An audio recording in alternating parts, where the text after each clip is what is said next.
জানাই। আসসালামু আলাইকুম। আমরা বাংলাদেশ একটা জাতীয় পুনর্গঠনের কালে আছি। এই পুনর্গঠনের প্রয়োজনীয়তা বাংলাদেশের রাজনীতিতে বহু আগেই তৈরি হয়েছিল, কিন্তু কোনো একটা রাজনৈতিক প্রশ্ন,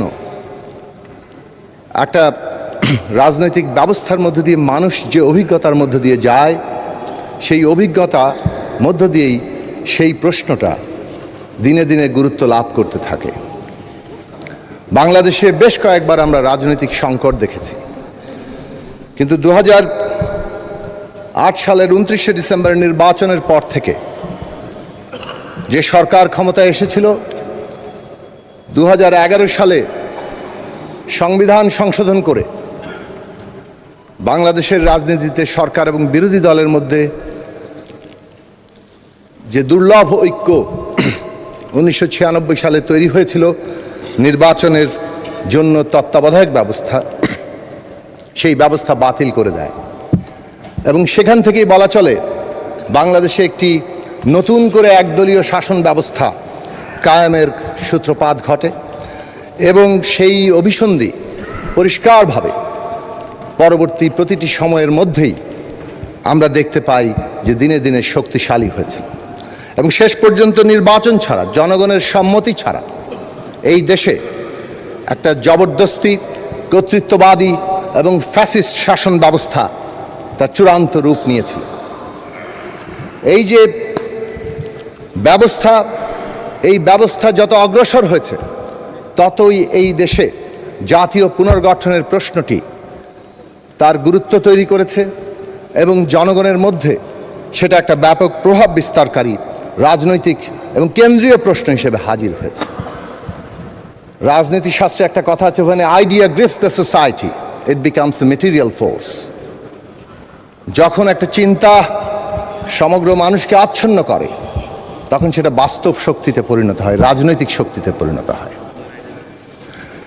আজকে বাংলাদেশে 2026 সালের 12ই ফেব্রুয়ারি যে নির্বাচন অনুষ্ঠিত হয়েছে, যেখানে জনগণ ভোট দিতে পেরেছেন এবং সেই ভোটের মধ্য দিয়ে বাংলাদেশের জনগণ যে দলকে সংখ্যাগরিষ্ঠ দল হিসেবে নির্বাচিত করেছে এবং সংখ্যাগরিষ্ঠ দলের নেতা হিসেবে, সংসদ নেতা হিসেবে যিনি প্রধানমন্ত্রীর দায়িত্ব নিয়েছেন জনাব তারেক রহমান, এটা একটা গুরুত্বপূর্ণ ঘটনা যে অভিজ্ঞতার মধ্য দিয়ে বাংলাদেশের এই জাতীয় পুনর্গঠনের প্রশ্নটিকে উপলব্ধি কেবল করেননি, তাকে বাস্তব রূপ দেওয়ার জন্য প্রতি পদে পদে তার যে ভূমিকা রাখা সেটা রেখেছেন। অবশ্যই এই যে বাস্তবতার প্রয়োজন অনুযায়ী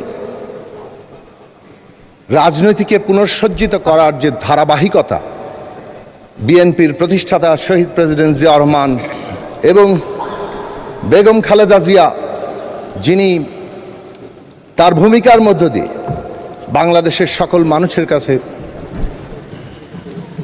জীবন্ত অবস্থাতেই শ্রদ্ধেয় হয়ে উঠেছিলেন, তার ধারাবাহিকতা আছে।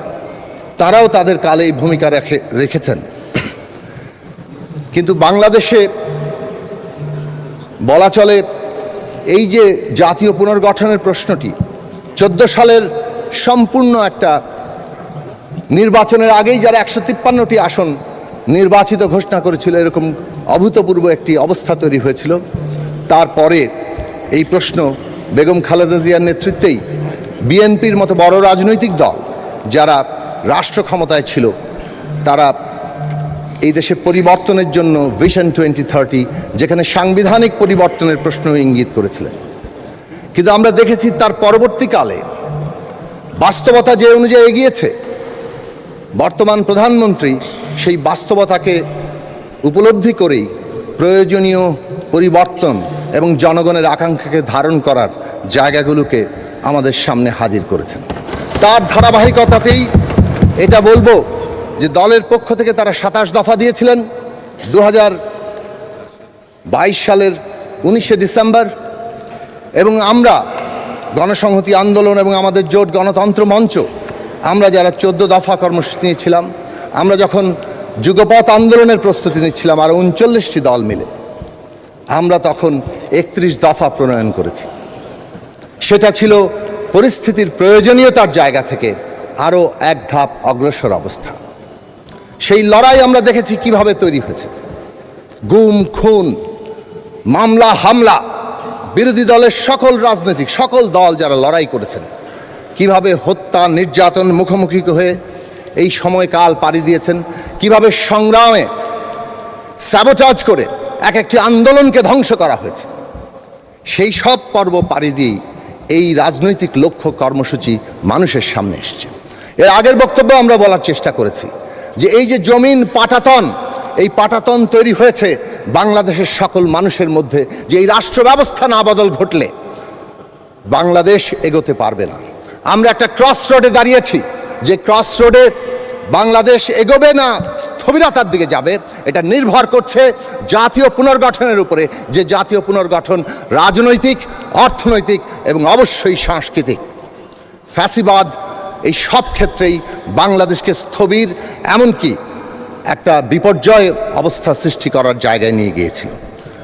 সেই জায়গার লক্ষ্যে দাঁড়িয়েই যদিও তারা আমি নির্বাচন করে সাময়িক সাফল্যে উৎফুল্ল ছিল, কিন্তু মানুষের মধ্যে তাদের ক্ষোভ কেবল দানাই বেঁধেছে। যে ক্ষোভের উদ্গীরণ আমরা দেখেছি। জি, আচ্ছা, ঠিক আছে, 5 মিনিট, সর্বোচ্চ 5 মিনিট, ধন্যবাদ। তো এই ধারাবাহিকতাই জুলাইয়ের ছাত্র শ্রমিক জনতার গণ অভ্যুত্থান তৈরি হয়েছে। অবশ্যই প্রত্যেকটি আন্দোলনেই নেতৃত্ব থাকে এবং সেই নেতৃত্ব যখন মানুষের কাছে গ্রহণীয় হয়ে ওঠে তখন সেই নেতৃত্ব সফল হয়। আমাদের ছাত্ররা সামনে এসেছিল, কিন্তু সেই আন্দোলনকে এই সমস্ত রাজনৈতিক দলগুলোই সমর্থন জানিয়েছে। আমি পরিষ্কার করে এখানে বলতে চাই, ইতিহাসের রেকর্ড হিসেবে 5ই জুলাই আমরা পরিষ্কারভাবে এই আন্দোলনের প্রতি আমাদের সমর্থন ঘোষণা করেছি। 6ই জুলাই বিএনপি মহাসচিব তারা প্রেস কনফারেন্স করে এই আন্দোলনের প্রতি সমর্থন ঘোষণা করেছেন এবং এই কথাগুলো রেকর্ডে থাকা দরকার। হ্যাঁ, একটা সময় এসে যখন ফ্যাসিবাদীরা বলল যে এটা বিরোধী দলের আন্দোলন, বিরোধী দল হাইজ্যাক করছে, তখন কৌশলগত কারণে রাজনৈতিক দলগুলো, আমি ব্যক্তিগতভাবে তার সাক্ষ্য দিতে পারি, বিএনপি মহাসচিবের সাথে এ বিষয় নিয়ে আলোচনা হয়েছিল যে আমাদেরকে এমনভাবে অবস্থান নিতে হবে যাতে করে ফ্যাসিবাদীরা পুরনো কৌশলে আন্দোলন ধ্বংস করতে না পারে। তারপরও আমরা দেখেছি কিভাবে তারা নির্বিচারে হত্যাকাণ্ড চালিয়েছে। হেলিকপ্টার থেকে গুলি করে পর্যন্ত তারা গিয়েছে, রীতিমতো ব্রাশ ফায়ার করে মানুষ মেরেছে এবং শহীদের সংখ্যা নিয়ে এই বিতর্ক খুবই অনাকাঙ্ক্ষিত। এইটা মাঝখানে বলে রাখলাম, শহীদের প্রত্যেকটি সংখ্যা কেবল তারা সংখ্যা নয়, এক একটি মানুষ, এক একটি জীবন, এক একটি স্বপ্ন। সেই স্বপ্নের জায়গাগুলোকে আমরা যাতে সংরক্ষণ করি এবং তাদের মর্যাদা দেই, রাষ্ট্রীয় মর্যাদায় অভিষিক্ত করি। আমি একটু দ্রুত করব। এই যে অভ্যুত্থান, সেই অভ্যুত্থান এই রাজনৈতিক, অর্থনৈতিক এবং সাংস্কৃতিক পরিবর্তন তাকে আরও বেশি গভীর মানুষের আকাঙ্ক্ষায় পরিণত করেছিল এবং তার রূপ হিসেবে আমরা সবাই মিলে এই প্রস্তাব দিয়েছিলাম। এই কথা আবারও বলতে, রেকর্ডের জন্য প্রস্তাব দিয়েছিলাম যে অন্তর্বর্তী সরকারের কাজ হবে এটাকে ফ্যাসিলিটেট করা, এই যে সকলের আকাঙ্ক্ষাকে ধারণ করা। ঐকমত্য কমিশন গঠিত হয়েছে, তার ইতিহাসটা এখানে রেকর্ড থাকা দরকার ছিল। যদিও মাননীয় স্বরাষ্ট্রমন্ত্রী এর আগে, যেহেতু তিনি প্রতিটি বৈঠকে উপস্থিত ছিলেন, অনেক কথা বলেছেন। আমি দুটো বিষয় তুলব।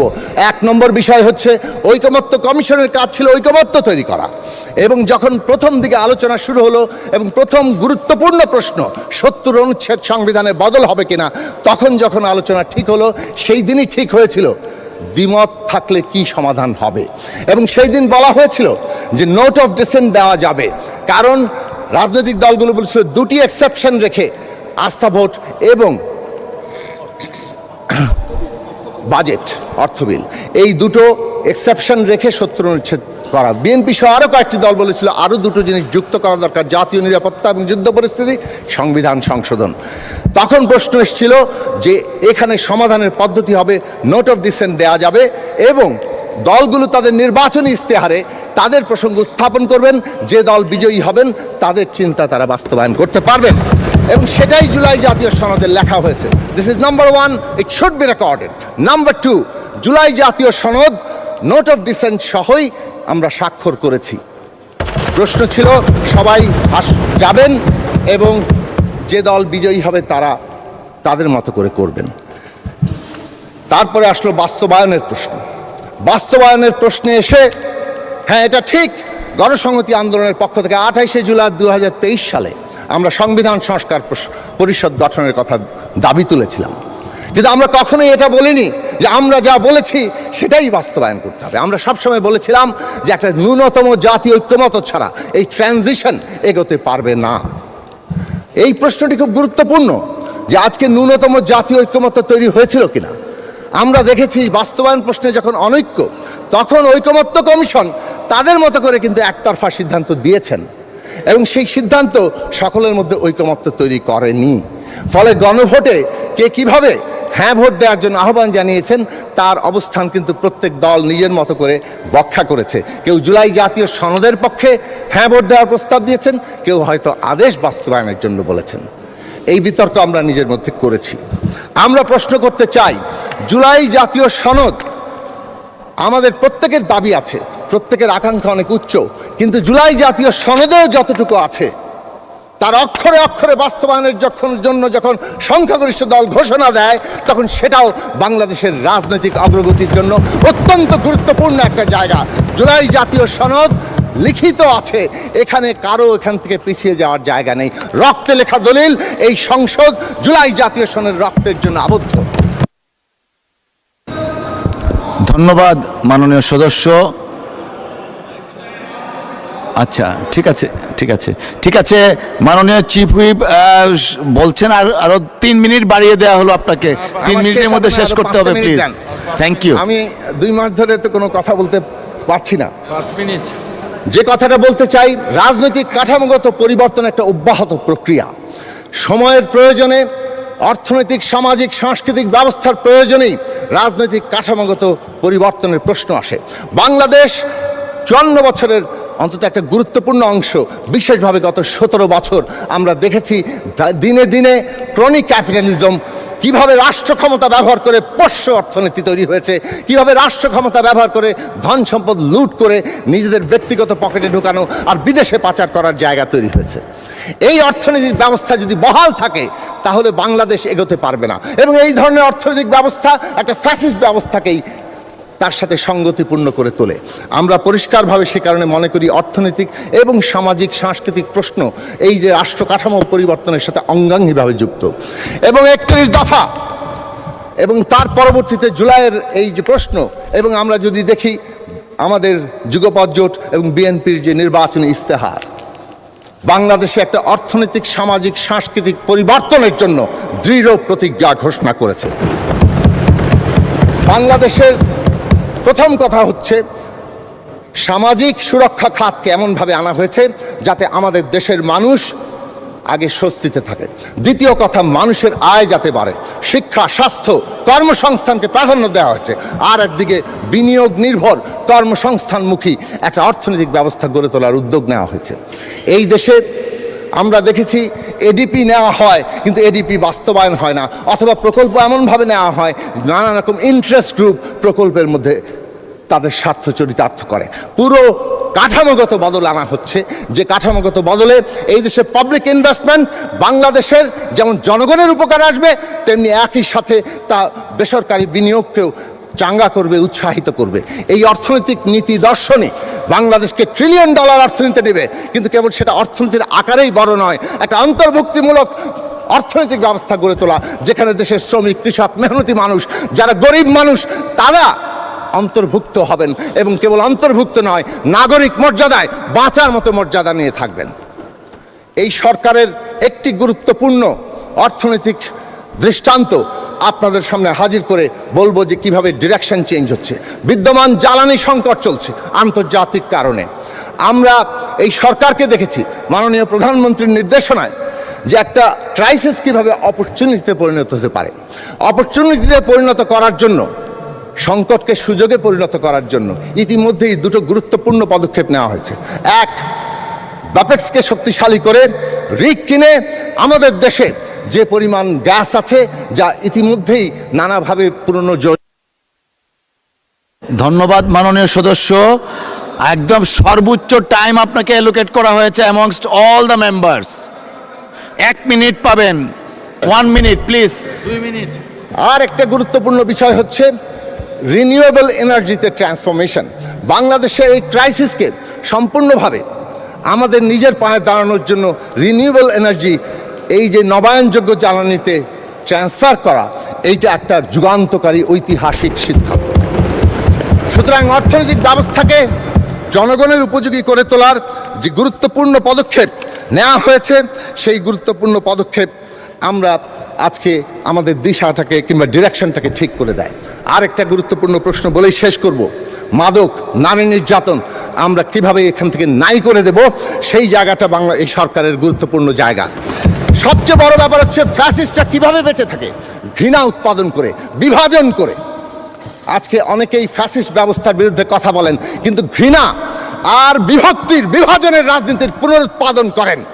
আমরা দেখেছি এইখানে যত গণতান্ত্রিক কথা বলা হয়, সোশ্যাল মিডিয়াতে তার